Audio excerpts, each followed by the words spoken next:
All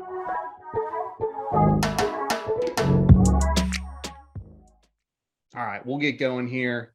Looks like the waiting room has died down. So again, thank you for joining us. Thank you for being here. Cannot express that enough. My name is Alex Swenson. I'm the Director of Fraternal Services at TKE headquarters. My main role is really to make sure that you all are getting what you need out of our staff members, whether it's the regional directors, the expansion coordinators, the ARDs, making sure that you all in your positions with your chapters or colonies, your needs are being met, and we are helping you in whatever way we can. Tonight, that is obviously based around recruitment. And I know that many of you are on campuses that practice deferred recruitment. That's why you are here tonight. Some of you are not, and that is perfectly fine. The principles and lessons that we get into here in a few minutes are more than applicable across the board, whether you're a deferred campus that recruited 0 men so far this fall, or whether you're on a more traditional campus and you have 35 new members already and you're just trying to get 5 more in the spring. The knowledge that Nick and Zach are going to bring to this conversation can be applied across the board. Gosh, people are still rolling in here. And so don't think, right, just obviously you're here, which means you cared enough to invest your time, but don't think just because you're not on a deferred campus that what we talk about here cannot be applied directly to you and your situation. With that, I want to give Nick and Zach a quick chance to introduce themselves. I'll do a couple other little housekeeping items there, and we will be off and running. Last time I started with Nick, and I think it hurt Zach's feelings. So Zach, would you mind getting us kicked off here? Yeah, sounds good. Thanks, Al. My name is Zachary Scott. I worked on TKE staff for 5 years, most recently as Director of Fraternal Growth, and currently now work in recruiting as a profession. So glad to be here, glad to be back with Nick and Al, and a lot of familiar faces from our previous webinar, and just really excited to be working with you guys. Thank you, Zach. Nick? Cool. Yeah. Good to see everyone. Love it. 85 people rolling in. That's amazing. Yeah. Nick Kimble. I was on TKE staff for 3.5 years, 4 years, maybe. I didn't do the count there. I guess I should go check the, myteke.org, but, I was the Director of Expansion recently.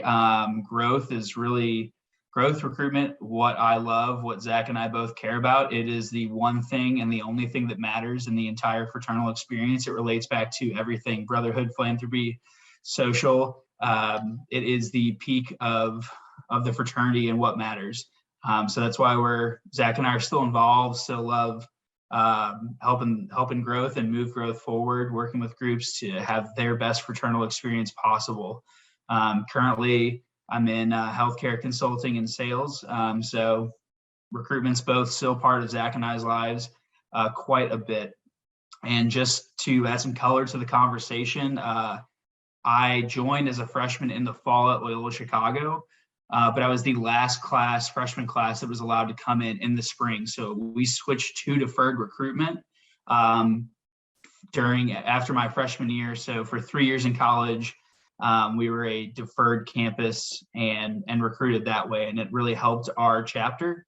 So I do have that personal experience with deferred recruitment. So excited to talk to you all tonight, get to know everyone, answer some questions, and hopefully get you all recruiting and at a higher level when you come back to campus and starting tomorrow. So thanks, Al. Thank you, Nick. A couple things that I forgot to mention up front that will take a couple seconds to knock out. First and foremost, everyone's muted. That's great. If you have a question, if you want to speak at any point, obviously take yourself off mute. If not, we do just ask that everyone remains on mute to cut down on the background noise. Second, if you wouldn't mind taking 12 seconds and just changing your display name to your name and your university. So don't use your chapter. Not everyone knows what the Upsilon Omega chapter of Tau Kappa Epsilon is. But if you would just please your name and your university, that way everyone here knows, right, who you're sitting in this Zoom room with. And then additionally, we know who's here, who took the time, what chapter is taking the time to make themselves better and increase their recruitment knowledge. If you're not a student right now, I know we have some volunteers on here. Just your volunteer position is more than sufficient. If you have multiple volunteer positions, just pick your favorite one.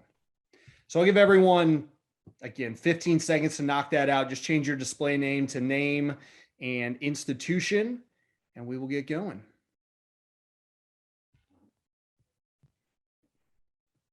Excellent work, gentlemen.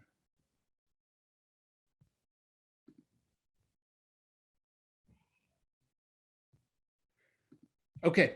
And then the last thing I have before I turn it over to Nick and Zach for the bulk of the conversation, as Zach mentioned, we will have plenty of time for Q&A at the end.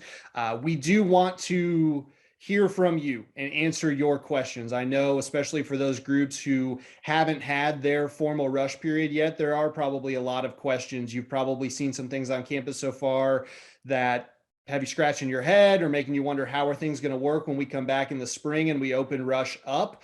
We want to get to all of those. If you have a question throughout the course of the presentation, just drop it in the chat. Zach said, don't just randomly unmute yourself and start talking. That'll get a little distracting, but feel free to drop questions in the chat now. We will have some time at the end as well for you to drop questions. I will do my best to monitor the chat and get to all of them, but a huge portion of this is going to be Q&A. So hopefully you brought some questions, brought some things that you're looking to get a little more knowledge on that we can help you with as we get toward the end. But with that, thank you all once again. If you have not yet, please change your display name to your name and your university, just like most of the rest of the individuals here have. And I will turn it over to Nick and Zach, and I will shut up and I will jump back in at the end for Q&A. Awesome. Thanks, Al. And love it. 99. Someone call a friend and get us to 100. But to start off, like Al said, we want to have at least half of this be Q&A. But for the first portion, Zach and I want to touch on 4 things that we view as essential for steps in the road to a successful deferred recruitment. Now, ideally, you've been doing some of these things already, but if not, literally start tonight after you get off this and start tomorrow. And Zach and I will put our contact information and are happy to get on the horn with you, get on a call, email chain, Zoom call, whatever, to make ourselves available to help you, your recruitment chair. If you have elections coming up, your future recruitment chair, to get on the horn with you and talk and develop a personalized recruitment plan for your colony or chapter. But the 4 items we want to touch on are building a names list, obviously essential to all recruitment, but especially important for deferred campuses. Utilizing winter break properly. Y'all have a lot of time off. I'm sure you guys are working and grinding, but no classes. Those students, predominantly freshmen probably, don't have classes either. Great opportunity. The art of giving a soft bid. So maybe you can't give a bid prior to a certain time in January or February, but you really need to focus on those guys, get them on your team, get them thinking, hey, I'm going to be a member of TEAK. Awesome. Appreciate muting yourself, Grant. Member of TEAK. And then 4, how do you help build those names lists and helping infiltrate freshman groups? In my opinion, deferred recruitment is a great thing for any chapter who wants to get better. Like I said, it really helped our group at Loyola. We were really bad at faking, what we were, who we were for 3 or 4 weeks when you come onto campus in the fall. But you have a semester to build relationships, to build a brand on campus. And that really helped us, allowed us to go from a 30-man group to a 100-man group in 4 years. So deferred recruitment is a beautiful thing, but how do you infiltrate groups that say, I thought I wanted to go Greek, or maybe I wanted to go Greek, but I found my group of friends. I'm not sure if we need it anymore. So those are the 4 things we're going to touch on. But real quickly, the most important thing to any recruitment is getting chapter buy-in. That's probably the most common thing that Zach, Al, and the staff hears. I'm sure some of the volunteers can relate, is we have 2 or 3 dedicated guys, maybe the Preakness, maybe the rush chair, whatever, who really want to get things moving in the right direction, who are amped about recruitment. Y'all are on this call, but the rest of the chapter isn't. The rest of the chapter doesn't want to help recruit. They don't want to help do events. You need their buy-in. There's some roadblock, and we can dive into that in a little bit, and Zach will jump in with some whatever I missed, but getting chapter buy-in is essential. You're not going to have successful recruitment with 1 or 2 guys. If your chapter's 1 or 2 guys, that's great. You can double and triple and move from there. But you're not going to have a successful recruitment. You need the group's buy-in. You need more than just a recruitment chair to make it happen, because this is about building relationships. You could be the most well-organized, more successful rush chairman or Preakness in the world. But if you're having events or you're trying to talk to 100 or 50, 250, however many guys by yourself, you can't possibly build relationships and form bonds with those people and convince them that this is the best thing to do when you can't even convince your brothers to help you out and help move that chain forward. So that is the first step you have to do. And we can talk about, if you have questions about how we do that, we don't want to focus all our time on that, but we can certainly address that later on. Zach, anything to add before we get into building a names list? No, I think getting that chapter buy-in, right? And I'm sure we're going to get most of our questions around that, because it's such a hot topic of how do I get guys off their ass and get them contributing when they're maybe a 5th year or a 4th year senior, right? A big piece is meeting people where they're at to kind of get ahead of that. And we can explain that a little bit more later on, but finding ways to have real brotherly conversations and sit down with guys to show them how you need them to contribute, how you can make that process as painless and as easy for them as possible, and dragging guys out to things, right? Making things easy, meeting people for lunch intentionally and bringing new members with you. There are a lot of little tips and tricks like that where you can start to build in buy-in. The expectation shouldn't be for 100% of guys to be at 100% of events. It should be getting 100% of the guys to meet as many of these new members as possible, make it as simple and as easy as possible. But again, we'll dive into that certainly later on, and I'm sure that guys are going to have a lot of questions about that piece. Awesome, thank you. Yeah, so piece number 1, right? Building a names list. Deferred recruitment, ideally you have been building a names list all semester. While you're recruiting the upperclassmen in the fall, you have a separate recruitment committee or separate group or a second rush chair or whoever who is talking to freshmen and building up that names list, that contact list, relationship list for the spring. You have all spring to create a brand. Any event you do is a recruitment event. That's the cool thing about deferred recruitment. And you're not dirty rushing a guy by having them come out to your philanthropy or your St. Jude event or your Thanksgiving coming up, canned food drive, whatever you have, you're building that names list. Every guy in the group should strategize, and tomorrow, you should write down as a chapter, as a recruitment committee, these are the freshmen we know. That you don't have to think they're going to be a TKE. You don't have to think that they're interested in Greek life. As long as they are a freshman who's eligible to join, that's the key to building that names list. Absolutely crucial. We know there's not a lot of time left in the semester.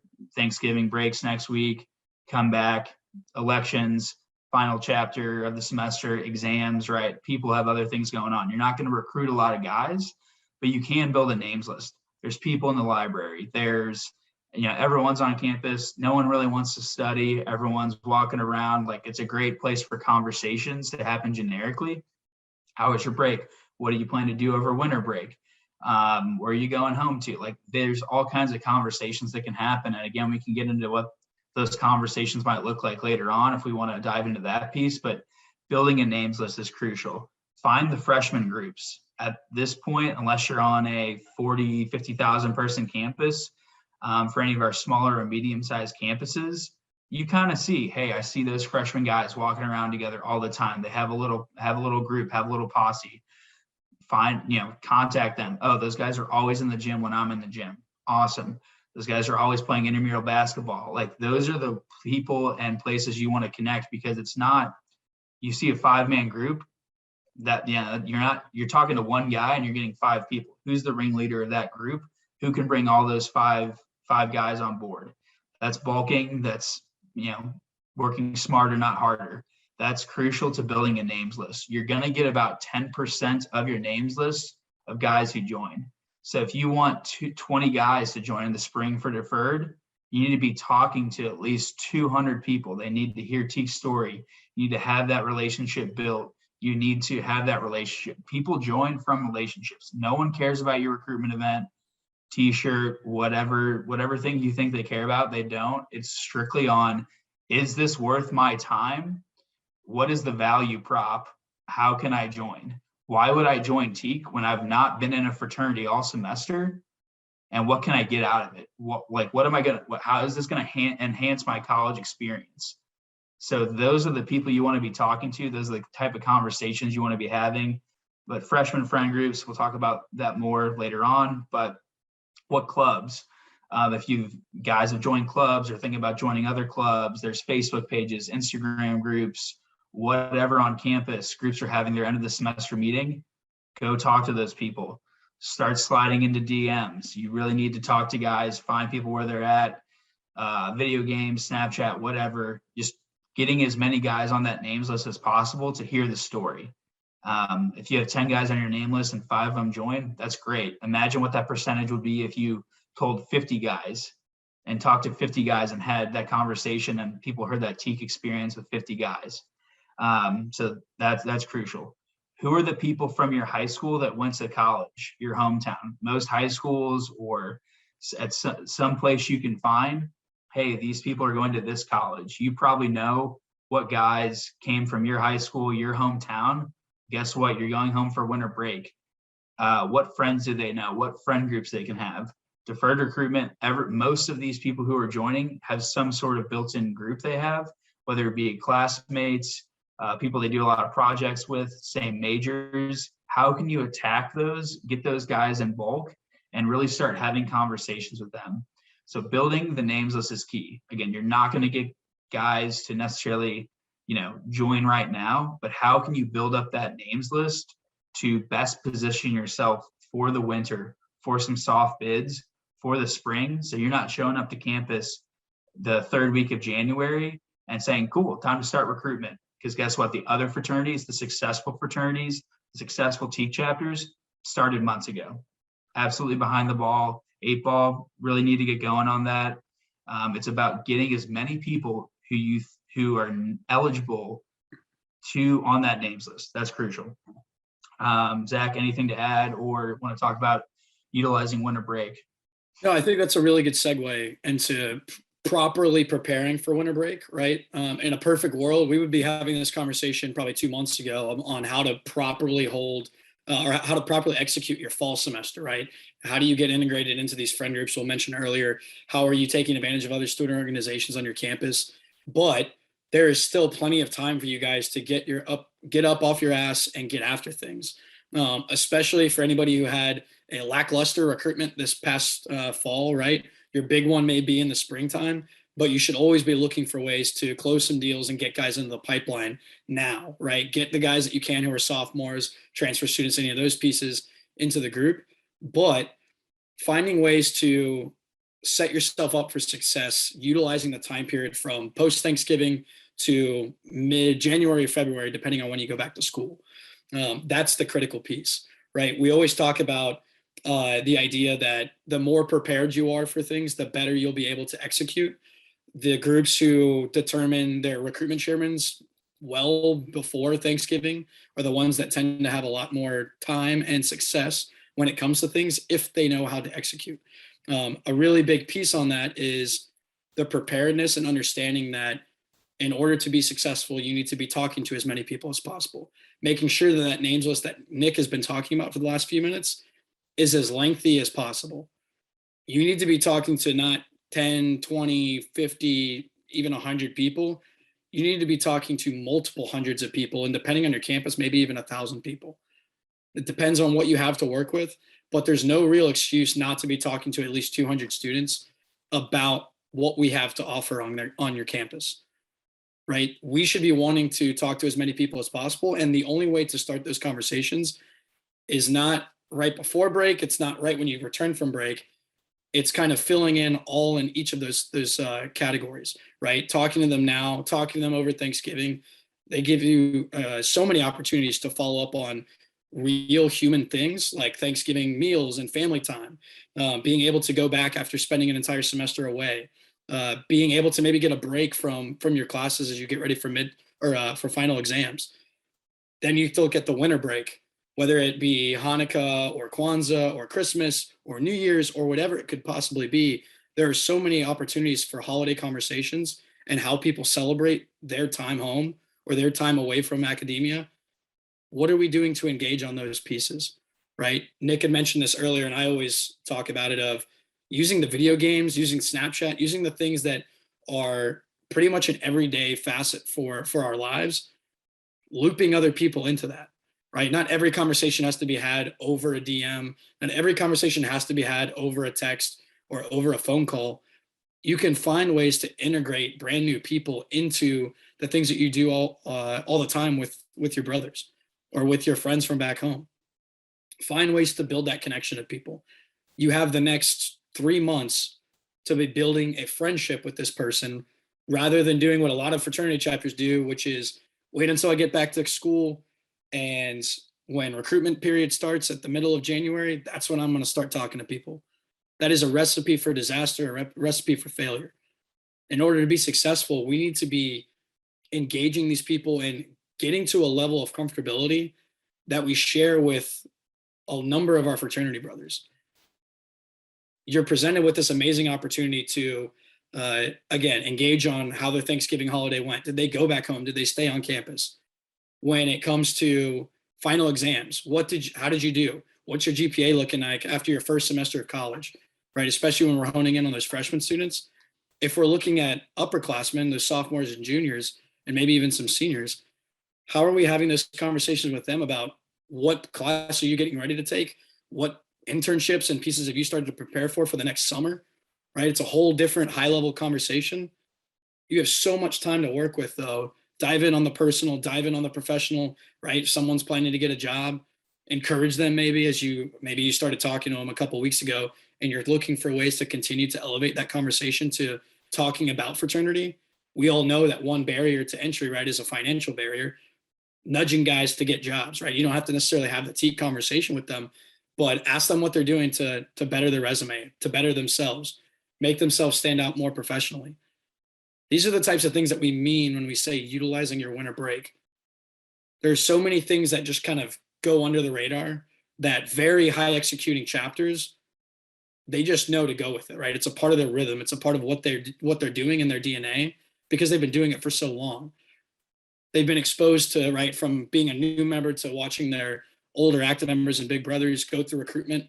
They see the work that goes into it. They ask the questions, they fill in the blanks, they do all of these pieces. But for groups that are maybe trying to get to that level, or maybe it's your first time at Deferred Recruitment or whatever it could possibly be, what are we doing to differentiate ourselves from other groups on campus? How are we having those real conversations with people over that time where everyone is sitting on their butt, enjoying the 2-week, 4-week break, however long it may be for you all? What are we doing to maybe, if we're going to play video games anyways, right, grab one other guy in? If we're thinking about, well, I'm going to be doing a bunch of crazy skiing and snowboarding stuff, and I'm going to be posting that on TikTok and on Snapchat and on Instagram, why not make groups to send these things out to people with, right? With Snapchat, being able to create these groups of interested people and keep tabs by adding brothers in to engage in these conversations, knowing that guys maybe are in some of these areas and inviting them along for things. How are we prepared to do some of those pieces?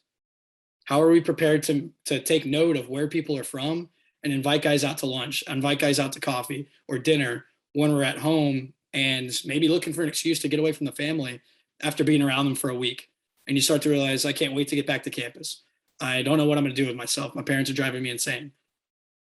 That's the opportunity to be reaching out to people that you've been connecting with from the moment that this call ends to the time that you get bid signed.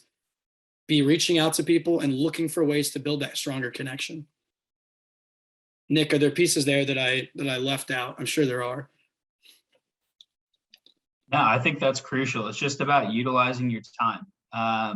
We all have excuses. Everyone has excuses at some point, but winter break is an awesome opportunity to utilize that and really say, hey, I do have more free time. Let's get after it. Let's figure out how we utilize that time best to build on that names. Let's build those relationships, start out ahead. Because again, I don't know how many more times or different ways we can say this. Like if you're starting on January 2nd or 3rd, you're not going to have a successful deferred recruitment, or it's not going to be as successful as you could have been. You get 20 guys, great. You probably could have got 40 guys if you would have started a little earlier. And it's not about quantity over quality. It's about how many quality guys can we get to join this organization who we can give a chance to participate in this awesome thing. Because I guarantee you there are better guys and more awesome guys on the college campuses across the country than 10,000 guys. There's a lot of college students out there, a lot of eligible men that we need to get to join this fraternity and share this experience with, because we do a lot of great things and we give a lot back and we get a lot out of it. It's much more than that number, much more than 3,200 guys a year. And we need to spread that message, spread the love. But speaking of that, how do we get guys to join? How do we get guys to accept those bids? I'm sure most of you have said some not great words about the school, or say, hey, I can't give a bid out. Nick and Zach, you saying some great things, but I don't know how many different ways to tell you guys. We can't give bids out. We can't talk to guys because it's dirty rushing, all this stuff, whatever, the school rules. How do we get guys? We can't, we're not allowed to start talking to guys or anything. Well, you can talk to guys. That's not what dirty rushing is. Dirty rushing is trying to party with guys, trying to go after guys and talk to, swindle them into joining before they know what's up. Like there's different versions of that, but you can form relationships. It's about forming friendships. That's not dirty rushing. And that's a key part, the key distinction that I think a lot of guys get messed up with. So how do you turn that friendship, that relationship into a soft bid without getting yourself or the group in trouble? Really, it's about, I'm not saying, give a bid under the table or give someone, I don't know, a teak flag and be like, hey man, this is your bid. It's not an official bid, but it's a bid. You don't have to do anything crazy like that, but it's about getting their level of commitment and bringing them on board to get them excited. So, ideally you close the guy and we can address a close, in the Q&A session if you have questions about that, but you're closing the guy, hey, let's pick on Will Diesel. That's a hell of a name. I've been wanting to use that all night. Hey, Will, you're a great guy. We love you. We really want you to join. You can bring a lot to this organization, and we think we can give you a lot in return. You can get a lot out of joining Teak. A scale of 1 to 10, Nick, never talk to me again. 10, would accept a bid on the spot, given it. Cool. I'm at a 10. I cannot wait to join in the spring. I cannot wait to be a part of the fraternity. Awesome.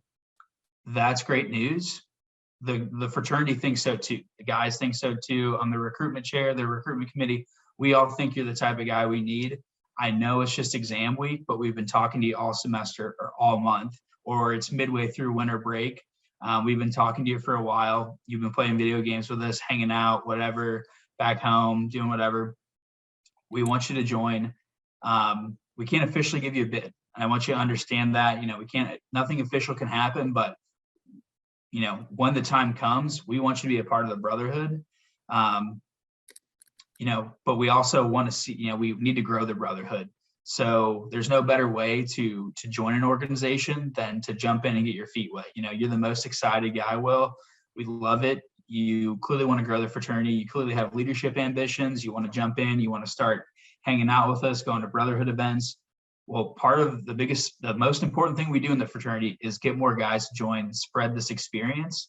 So who is it that you have met during your first semester on campus, or if you're a transfer, whatever, who are the guys you've met? Who are the relationships you formed that you don't have to think that they would join Teak, they're interested in Greek life, but are eligible to join.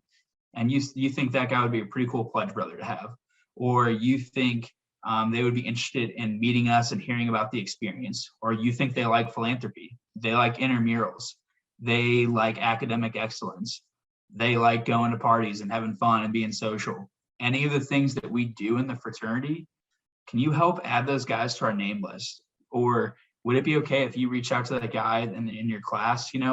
I'm a senior. I don't really have a connection to that guy, but you're a freshman. You've had done projects with him. You told me you're in the same dorm as him. If you're on the same floor, same hometown, whatever, Can you help add to the list? This is a key part of recruitment that a lot of people do not take advantage of.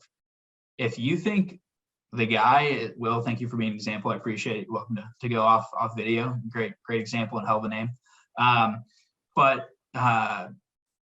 It is incredibly important to utilize guys.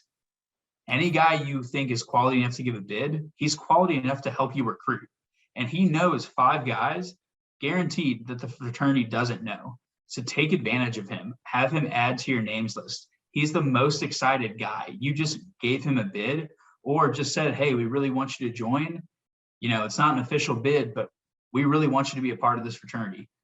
There's no better way to see if a guy is ready to be a teak or, up for the challenge or whatever thing, we say during the pledge process. Then are you willing to bust your ass for us and help bring quality guys into the fraternity?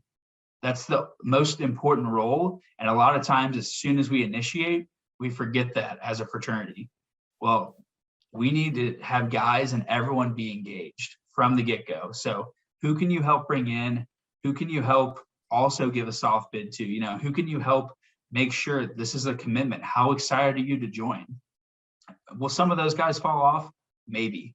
Maybe other fraternities on your campus are just as smart as Zach and I, which probably wouldn't be that hard to do. Not the brightest bulbs in the bunch, but we do know this. We have experience. Do they having these same conversations? No, guys love people who take initiative.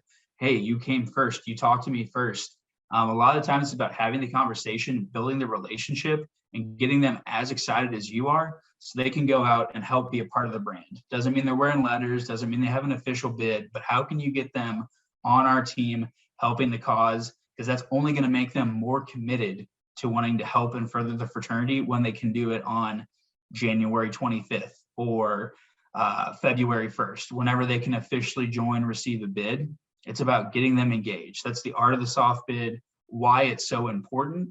Helps build that names list. It helps utilize your winter break better. Those are key things. I mean, you can do those over the summer too, obviously, and throughout the year, but deferred recruitment, that's key, is getting that soft bid there, getting the guys between Thanksgiving, December, Christmas break, winter break, going into spring rush, who are committed to joining TKE. They're going to join. They want their friends to join, and they can go find those guys, infiltrate those groups that maybe as a junior or a senior you couldn't get into, to help spread the TKE message, help get more guys than you could ever do alone, you could ever do as a 20-man group, a 40-man group, a 60-man group, to help bring quality guys into the chapter. And I will flip it over to Zach.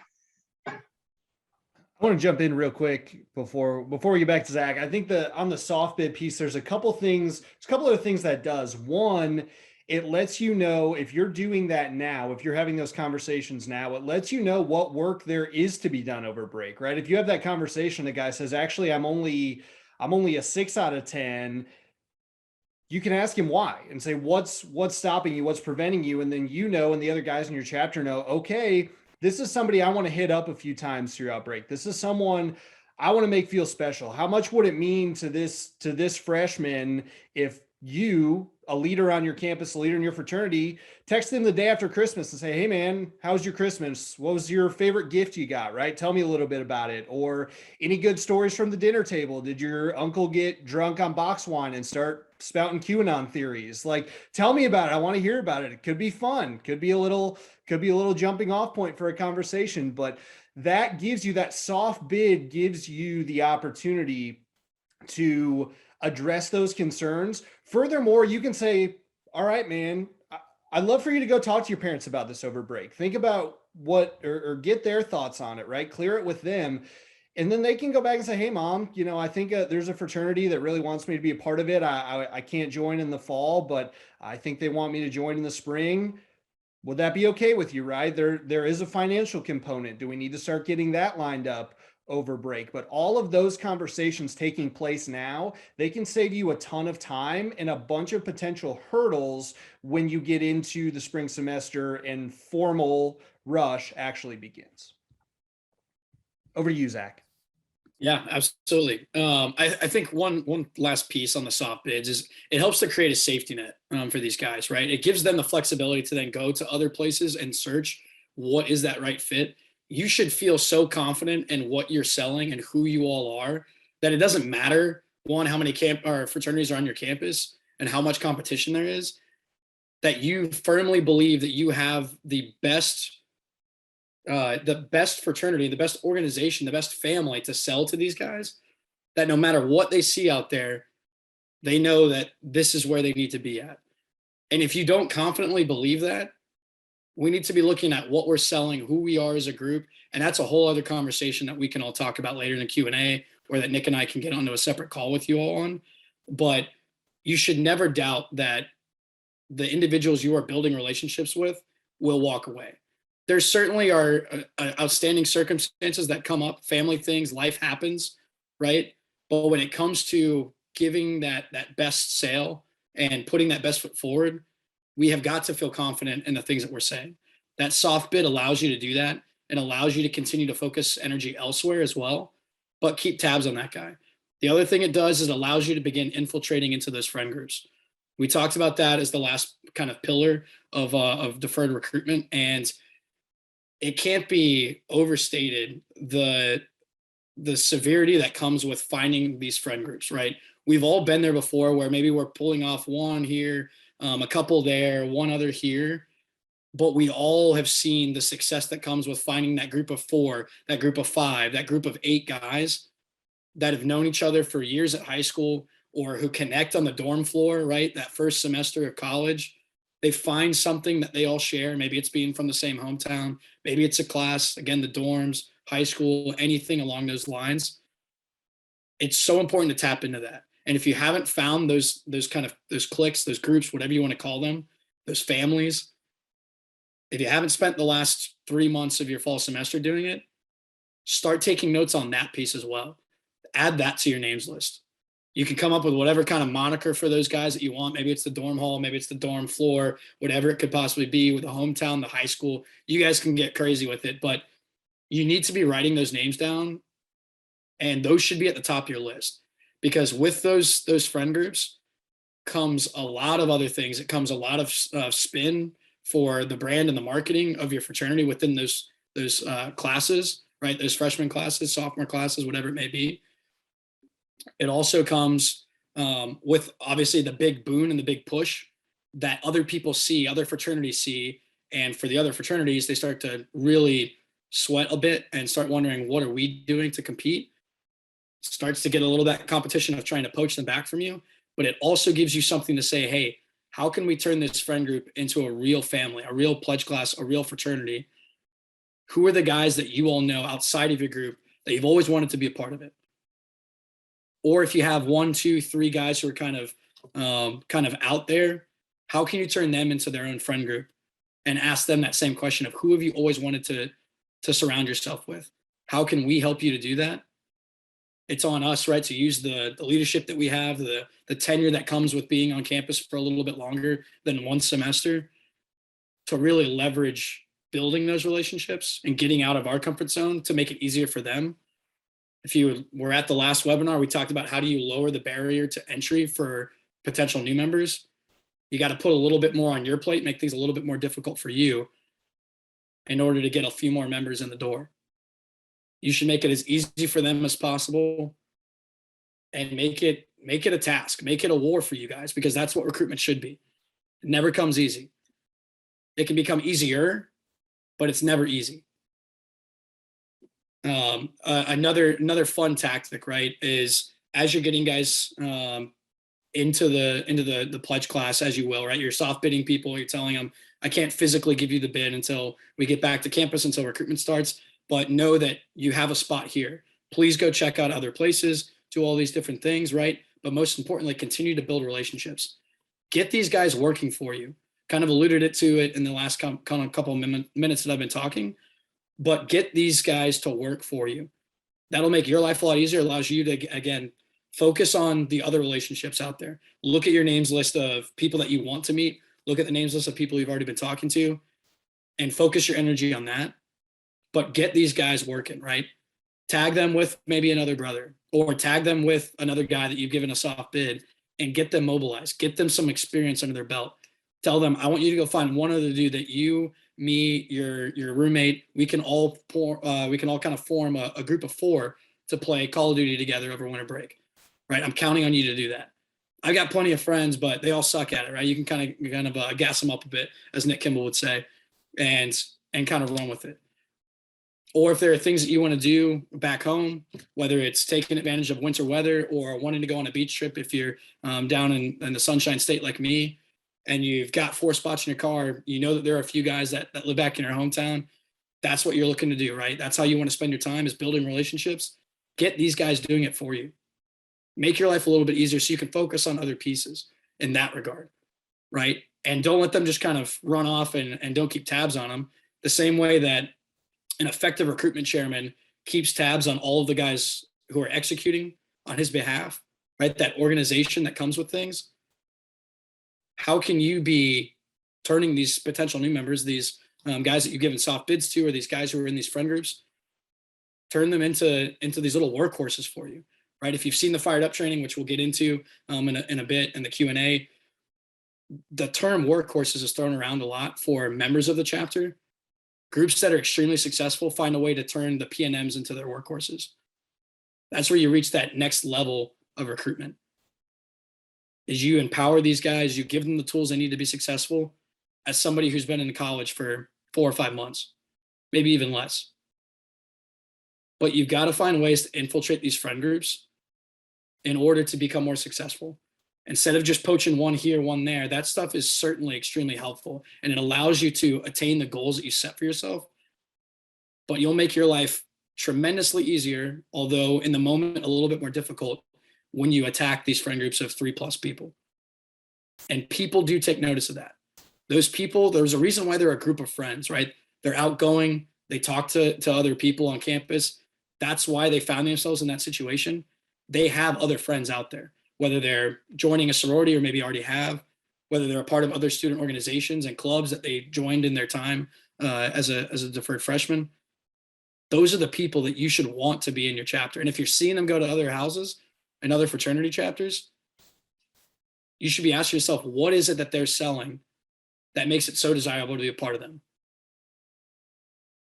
Think about those things and how we can up our ante a bit.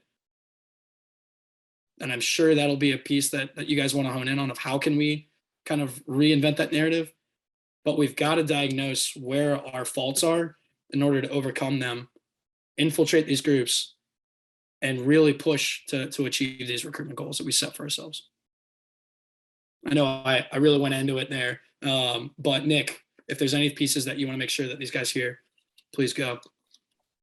Yeah, man, I think you crushed it. Yeah, I'll beat me to it. Start dropping questions in the chat if you can. Ideally, we keep everyone on mute so it's not total chaos. But yeah, we got 15, 20 minutes. Zach and I can stay on a little bit later to answer questions. And by this point, I saw Zach. We dropped our contact information there. Feel free to email, text. We're happy to set anything up with you. Zach just put the text template if you don't know how to shoot a text off to us. So feel free to do so. Trying to take some of that barrier and lower it for guys. That way it's as easy as possible. Plug and play. So it's right there. So feel free to set something up. If you're like, hey man, I'm super busy, you got exams and I don't have time to do this for 3 weeks, like still shoot us a text so we can get it on the books. We can help remind you. We want to see you guys succeed. Like I said, there's way too few people joining this fraternity and hearing the message, and we got to help amplify it and give you guys and those future teaks the best experience possible. Yeah. I did see a couple of questions that kind of came in private chat. And one of them was from Brad, and it's something that I think it kind of gets lost in the shuffle of why fraternity recruitment is so important. And this doesn't matter whether it's deferred, fall semester, none of it matters, right?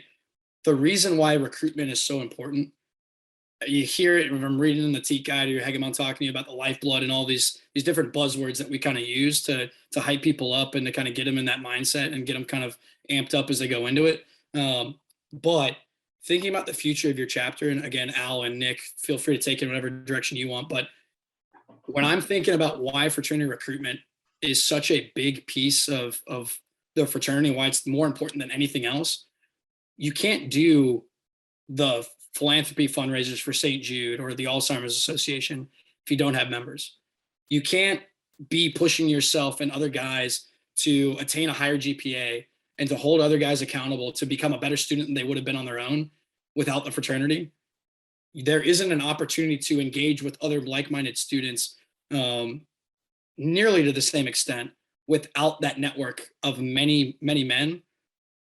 Thinking about the network that you can have with a 5 or 6 man chapter or no chapter at all versus a 50, 80, 120 plus man group, hell, even a 25 man group, the weight that comes with that, the things that you're able to do, it blows it out of the water of the groups that are either struggling to understand why we push so hard for this, why we're so passionate for it, and why it's so important for you guys.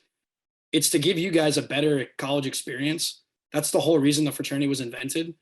That's why fraternity recruitment matters. Yeah, and just to get out ahead of something, I don't know if some of you are thinking, I certainly know it's been said outside of this call, but you get to Zach's point, right? Okay, we have 20 guys, we want to get to 25, but 50 is too many, or we have 50, but 100 is too many, or we have 11 and 20 is too many. Hopefully you're not thinking that, but it has been said. Every chapter that I had the pleasure of interacting with, and I'm assuming this can be said for Nick and Zach as well, whether it's legitimately a 12-man chapter or whether it's in Southern California at Beta Sigma with 180 guys and everywhere in between, they all say that they have the best and tightest brotherhood on campus. So to me, that says you can feel just as good about your brotherhood at 180 as you can at 11, and to use that as a fallback to not go recruit 10 more guys or 15 more guys or 2 more guys is absurd. The big groups find a way to make it work. And that brotherhood only gets better and only gets more robust the more brothers you have. It doesn't make sense that a brotherhood would be worse with 100 guys, because now you have 100 or 99 other individuals to get to share those experiences with and have social events with and have mixers with and go to football games with. That's way better than having 10 guys to go do that with. So I don't know if it's been thought at all by you, or maybe there's some guys in your chapter that are concerned about growing a little too large because they don't want to lose the tight brotherhood, but I can assure you and promise you, and if it's not the case, and if you grow by 40 and your brotherhood sucks, you can come back to me and tell me that I'm wrong, but let's grow by 40 first, and then we'll figure it out. Yeah, just quick add to that, and then I saw that George asked a great question, GPA down to Lone Star Province, about volunteers' role in this. But yeah, there's almost every group I've interacted with, including a group I advise now. The smaller the group, the more drama there is. There is more drama in a 15-man group I advise than a group of 40, 50, 60, 180 plus, because it's just infighting.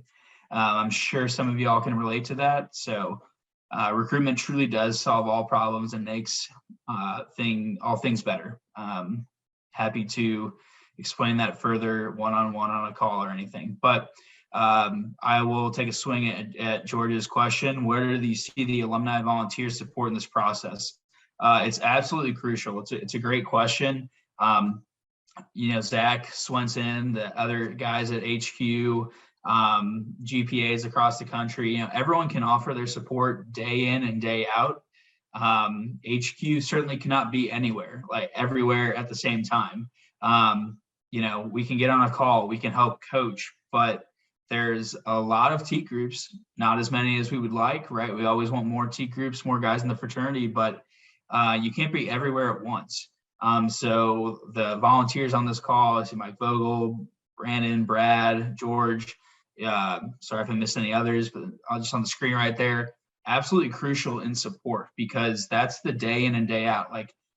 Zach and I might be able to come up with a plan for the group, or the group might have hey, this is the recruitment plan, this is the strategy.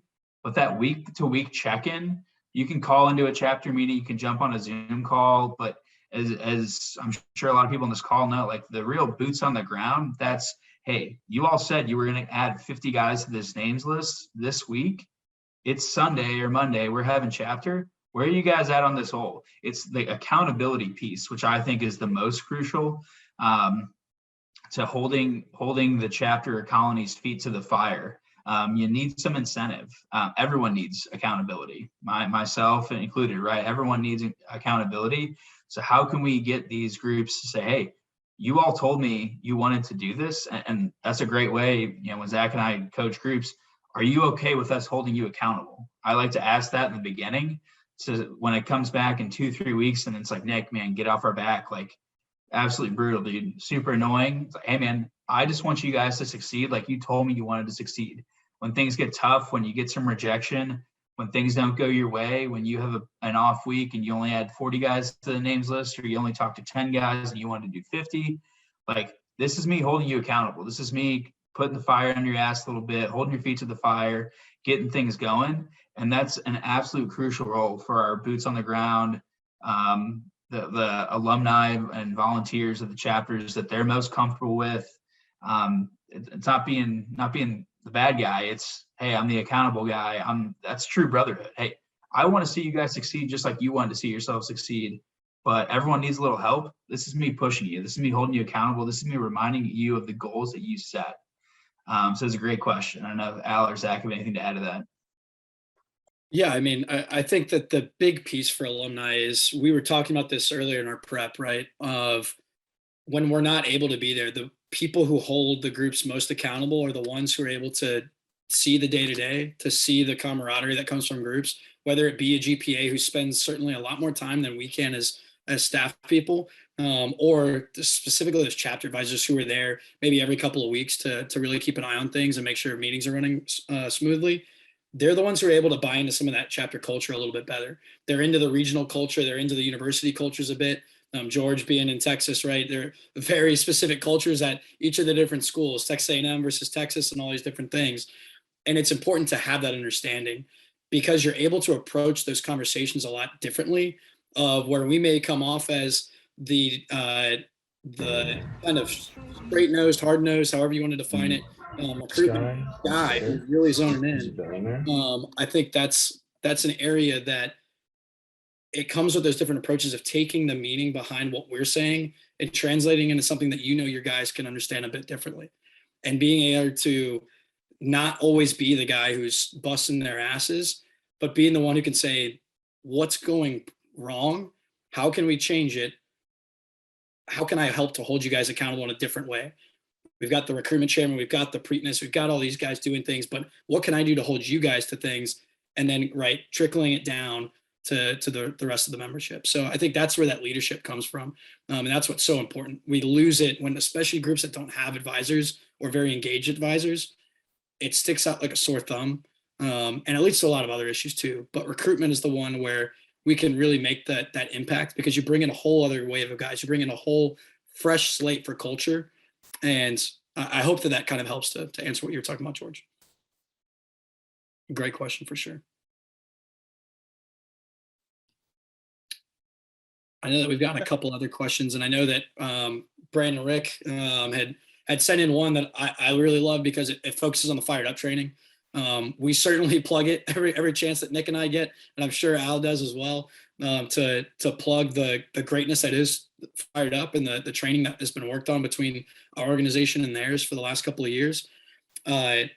It's awesome. I mean, I think Al was kind of looking for some specific data, but the things that you're able to learn within that fired up training, and I'll try and find the link and drop it in here like I normally do. The things you learn are the basics that we've talked about in previous webinars, the things that we've kind of talked about here, the building of a names list, how to identify your workhorses and get them into that overdrive mode, how to have the basic conversations and start these things, how to get outside of the box whether you're creating events or driving traffic to yourself in person to, again, bolster that names list. The list goes on and on. There's 8 sessions for it. on how to specifically do those things. I think they even added a bonus one on virtual recruitment during COVID. That is, I think, extremely valuable even today because of the prevalence of social media. But I'll drop that link in here in a little bit. But Al or Nick, if there are any things there on Fired Up that you wanted to share. Yeah, I pulled, we have some reports that show who's Fired Up certified and how their chapters are doing right now. At this juncture, and most of the new members, I think, have probably been added for the fall. There's a handful that are still out there, but groups that had 4 or more men complete Fired Up training are at an average of 10.5 new members added this fall. Groups with less than 4 are at 8.9 candidates added this fall. So about 1.6 more candidates, more new members added per chapter. Now there are some outliers in there, right? And we could look at different median numbers and all that, but the guys at Boise State actually haven't done the Fired Up training yet. And they have 58 initiates. So that skews it a little bit toward the no Fired Up training. But if you look at it across the board, there is a noticeable uptick in the performance of groups that have completed the Fired Up training, or at least have had 4+ men complete the training. And that information is evergreen. It can apply to deferred recruitment, fall rush, summer recruitment, just across the board. It's good for alumni. It's good for undergrad members. And the first thing that I would have your new members do is go in and knock that out. And that gets them thinking about rush. It gets them thinking about how they recruit and why they recruit and what they need to beat, what they need to do to be successful. If part of your new member education process is not Fired Up training, I would give a really hard look at changing that, because it's 2 hours. It's 2 hours added onto a process that shouldn't be super long as it is, and it is going to produce noticeable results in your chapter. Yeah, absolutely. Zach, Al, everyone on, it's not because we just came out of the womb as recruitment geniuses. We were trained by Fired Up people. We watched the same videos that are provided to you all. That's how that in practice. It's how, and a lot of rejection, that's how we became knowledgeable on recruitment. It's not because we just, we're supernaturally gifted at it. You got to try, you got to practice, you got to learn from the experts and take the advice. So another question come in from our friends at Iota Beta Susquehanna. What events are you looking to entice recruits with? So there's great events out there, I'm sure. I am not an advocate for recruitment events. I think it's a lot of money for sometimes not a lot of ROI. If you do them, when I was doing expansions, I would never do a recruitment event. I'm one guy. If I had the most successful recruitment event in the world, I don't know how big Susquehanna is right now. You're the most successful recruitment event in the world, you can only talk to so many people at that recruitment event. If I'm one guy, I have 200 people at this recruitment event because it's the coolest thing anyone's ever heard of and the most well marketed. I'm only going to be able to form relationships and talk to 10 to 15, 20 guys max. And it's about those relationships. So unless you've already built a names list over 100 men and you've talked to them individually, I would not recommend doing a recruitment event. Recruitment events are about having guys there's already a point of contact. There's already been an interview, a relationship built, some sort of back and forth where you know this guy. That's when you bring him to the recruitment event. So you can, hey, I want you to meet I want you to meet Alex. You guys have the same major. I think you guys are very similar. I think you guys really bond. That's a great thing for a recruitment event. It's about showing off the brotherhood, showing out numbers. If you're having a hard time getting active brothers to the recruitment events, or if you are a smaller group on your campus, you're inevitably going to look bad at a recruitment event. I don't know why you would set yourself up for failure like that. I'm not saying that's Susquehanna. I'm not trying to come at you guys. I'm sure you guys are going to look great with those, but you don't want to set yourself up for failure. You want to set yourself up for success. So if there's a relationship there and something goes bad at the recruitment event, or some guy comes to the recruitment event and is like, man, I heard Teak was cool, but those 3 guys look like absolute weirdos. I wouldn't get near those guys. You just lost recruits. And how many guys is that one guy going to tell? Teak's a bunch of squids. Don't join them. You don't want those things to happen. But if you have a relationship with Alex Hey man, I know we're cool. We had a good relationship. That's key, right? Okay. He's not going to be so scared off by some random dude who shows up to the recruitment event who may or may not get a bid anyway. That's not going to turn him off to Teak, or some brother is having a bad day and rubs him the wrong way. So that there's a lot of pitfalls to recruitment events. It's about forming the relationship first. But the best recruitment events, if you want some recruitment event advice, I'm not going to say anything specific, but are the type of events that you guys can show your brotherhood off the best. And again, please, if you're under 20 men, do not do recruitment events.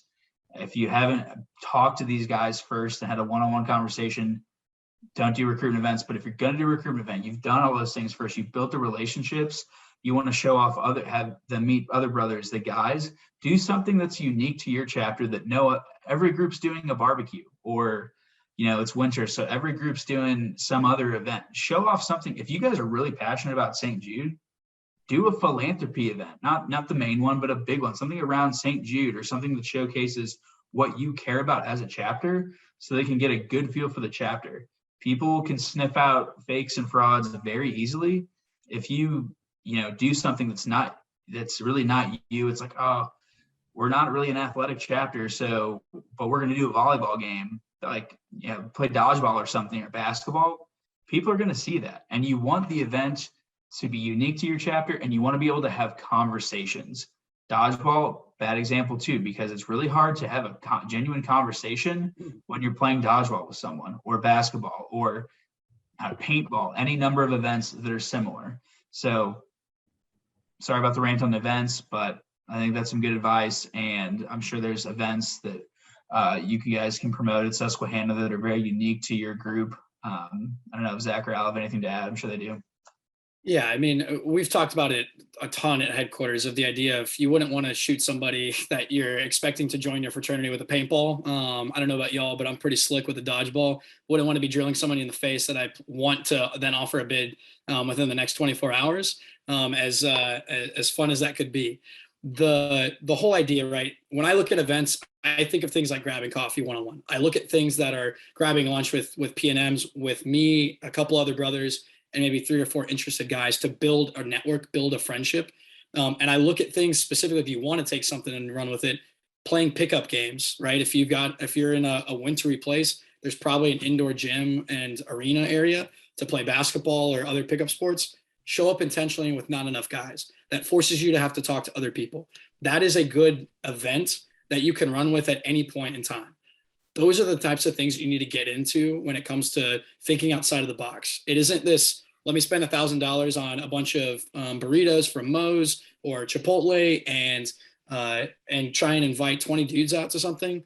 You're setting yourself up for a situation where your brothers end up eating all the food. Big no-no there. You're wasting the money on them. And then you have an opportunity where guys don't show up, and then the food goes to waste anyways. You need to look at things where you are certain of how much attendance you're going to have. Look for ways that you can connect with people. And again, the next point, do things that are uniquely you, whether that's inviting guys to philanthropy events from now until recruitment time's over, or setting something up that you guys typically do. Maybe it's a polar plunge or something else. But find ways to build those relationships. That's the key. Yeah, I think we work up events in our mind to be these big scary things that have to be perfect. And you have to spend a bunch of money, and you have to, make flyers and hang banners up on campus that show your events. When an event is, hey, 15 of us go out every week for tacos for Taco Tuesday at a local Mexican restaurant. Are there 3 potential new members that we want to invite to come along, right? Everyone pays their own way, and we just have a good time, and we hang out for a little while, and they get to know us and we get to know them. That's a recruitment event. It's not a huge, everybody come hang out at the house and watch football, but little things like that can make a much larger difference because they're more personal, and you are starting to integrate them and show them this is what it would be like to be a part of this chapter. Being a part of this chapter doesn't mean we're going to go paintball every single night of the week. It doesn't mean we're going to go paintball twice a month. Being a part of this chapter means that we like to hang out and watch Monday Night Football and eat pizza. You want to come over to this guy's apartment where we watch Monday Night Football every week. That's the type of thing that gets them thinking, hey, like, if I join this chapter, I can be part of the Monday Night Football crew. I can be part of the Taco Tuesday crew, whatever that is. That's where we make our money, not in the big grand, hey, we spent $12,000 on a burrito bar or whatever it is, and 6 guys showed up. Any other questions? Really got us rolling there for a bit. Well, you asked Nick about events, and you better carve out half your day. Big non-event guy. That was actually the nicest way I've ever said events are stupid. Don't tell any of your friends not to ask Nick about events. Just let them walk right into the trap on the next one. All right. Well, I really do appreciate it. Appreciate you all sticking with us. 6 minutes over, but I feel like it was a valuable use of time. Please do reach out to myself, reach out to Zach, reach out to Nick. Contact info is available there in the chat. A lot of people somehow have my cell phone number. I have no idea how, but if you don't, I'm sure you can find it. Nick and Zach put theirs out there. Any email address at TK headquarters is just first initial, last name at TKE.org. So mine is just A Swenson at TKE.org. But yeah, if it's as simple as, hey, we do have 100 guys interested, we want to throw a great event. What are some ideas? Probably don't go to Nick, but what can we do to put that together? Reach out. If it's, hey, my chapter has absolutely no idea what we are doing with recruitment this semester, can you sit down with us for 2 hours and put together a plan? Absolutely. And everywhere in between. Please don't hesitate to ask for help. That is what we are here for. But with that, I hope everyone enjoys the rest of their evening. Hope everyone's looking forward to a fun, exciting holiday season. And again, get to work. What are you doing while your competition is asleep? While your competition is enjoying the holidays with their family, you can be enjoying the holidays with your family and also recruiting. So take advantage of that time when the guys that you are up against on your campus are not putting in the work, are not putting in the time, and not putting in the effort. That is where we gain an edge, and that is where you can go from 8 potential new members to 20 potential new members, cornering that market and finding creative ways to go and be successful. Thank you all. Looking forward to hearing from you guys soon, and we'll talk to you again here in the near future. Goodbye.